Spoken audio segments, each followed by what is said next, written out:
Clermont a tâtonné, Clermont a longtemps été mené, mais Clermont a su se réveiller pour venir à bout de l'UBB. L'ASM qui évolue sans ses internationaux mobilisés pour le tournoi, à l'image de Camille Lopez suppléé à l'ouverture par Mike Delaney. Le Néo-Zélandais allume la première mèche du match. Derrière, Clermont obtient une pénalité convertie par son demi d'ouverture. Les Auvergnats aussi font preuve d'indiscipline, comme ici en mêlée où Clément Ric est sanctionné pour avoir perdu ses appuis. Lionel Boxis réplique à son vis-à-vis. Clermont tente d'envoyer des séquences, mais commet énormément de maladresse. Bordeaux-Bègles récupère beaucoup de ballons sur des en avant clermontois, comme ici avec un bon contre en touche de Ledevedec. Joueuse, l'UBB se régale de ses ballons de récupération et tente de les écarter, avec en plus un brin de réussite. Taleboula qui pousse au pied, attention à Ben Danone, sous pression, laissez oui, laissez accorder.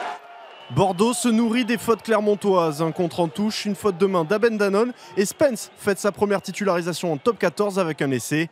Même en infériorité suite au carton jaune de Botta, l'UBB tient le choc et sait prendre les points avec un drop de box 6 d'abord. Puis ensuite, une pénalité de Mammouth inscrite de plus de 55 mètres par Beyers, dont c'était lui aussi la première avec le maillot girondin. Mais Clermont finit par se retrouver et hisser son niveau de jeu avec des séquences qui balayent tout le terrain. Bordeaux-Bègles est au rupteur. C'est un moment difficile pour les Bordelais qui semblent au point de rupture avec une nouvelle tentative. On retrouve Ouloutia, le duel à ne pas perdre. Boxis l'a perdu, Ouloutia symbolise le réveil clermontois. Un réveil qui fait mal avec pas moins de 3 défenseurs bordelais sur les fesses. Clermont reprend la main. Brock James, entré à la place de Delaney, passe même 2 pénalités pour sortir l'UBB du bonus défensif. Bordeaux qui manque des points par Boxis et ici Beyer.